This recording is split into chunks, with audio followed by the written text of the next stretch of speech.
Grew up born in Canton, grew up in North Canton. Spent my whole life in North Canton. Went to North Canton City Schools. A really good friend of mine lived down the street. In fact, our parents were friends when they were in high school.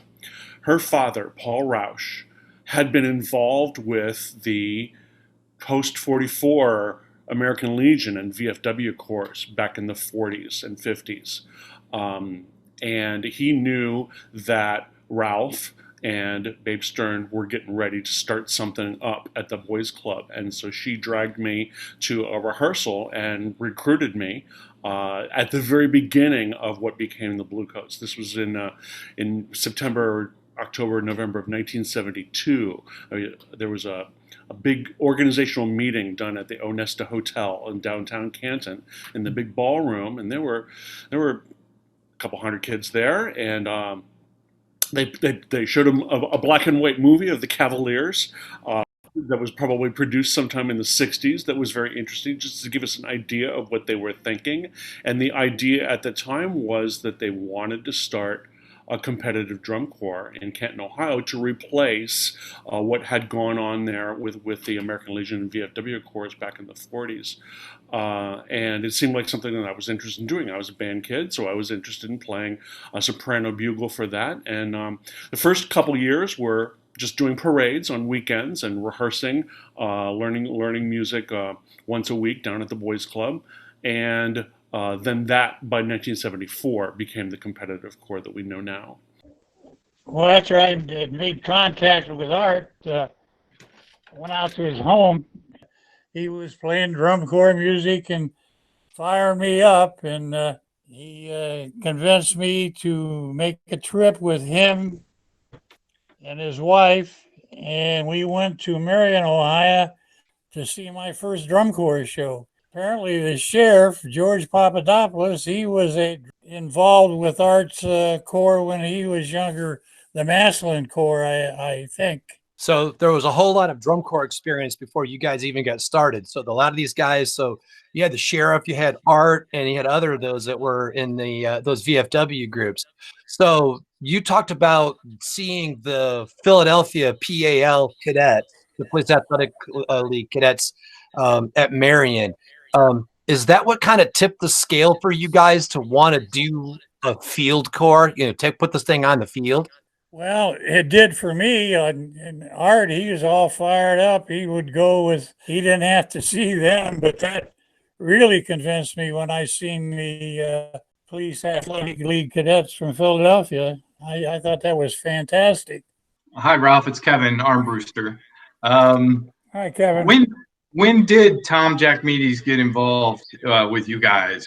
That's interesting to know just exactly when he got brought into the picture and became director and all of that. Well, he and Art, Tom was kind of in the background, and Art had him tucked away to do this, and so he convinced Tom that, we could try and get this thing started. And then they brought all their old fellas in from the Maslin Corps. They all marched together. There was like 5 or 6 of them. And that's how we got started with all the junior high kids, because the band directors, they didn't want anything to do with the drum corps because they felt that we were a threat, I guess. They felt we were a threat all through our high school careers in Canton. I think our band director at McKinley hated the fact that he had to share us for the Hall of Fame parade when we marched it twice, once with him and once with the Bluecoats. So he hated that. So, and the number of heartbreaks that have gone on with this corps, do you guys remember your recollections of, since we're in a pandemic, of how you didn't get to go to Philly in '76? Because did you guys know that that was a plan all along to go to Philly? Was that part of the whole year? And then the plug obviously got pulled at the end of the season. Tom was afraid to take the kids down there, for insurance purposes. That would have knocked us out of the box down there at the police department, if something would have happened. So we got cold feet on that one, What do you guys remember from the member standpoint, what that was like? Mike, was that the year you drove out there? Yes. I vaguely remember anything about the show. I do remember being at Franklin Field, and what an awesome acoustic, venue it was for being outdoor. Yeah. Summer '76. I remember being heartbroken completely because Yeah. we were planning on going the whole year, and then at the very last minute, we decided with Legionnaire's disease that we weren't going to go, and that just that was rough for all of us to take. I know a lot of people did the same thing you guys did, Mike, and drove out and watched the show anyway. Yeah, especially since, I think the biggest upset was the fact that we knew we were on a roll. We were on the rise, we were on the roll, and something like that that was totally out of our control was going to keep us yet again from, doing our thing. We knew that there was a plan to go. We knew that plan was scuttled at the last minute because of Legionnaire's disease in Philadelphia.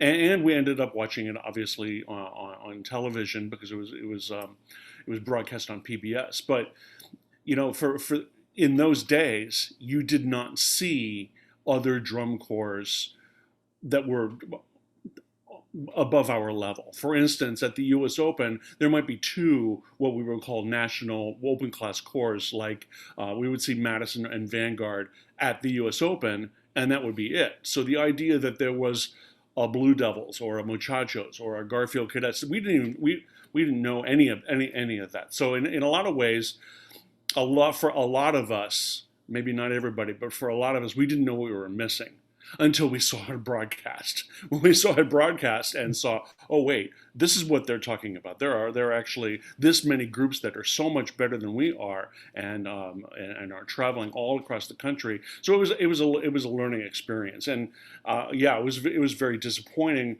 to not go to championships. But again, we didn't know what we were missing because we had never been there before.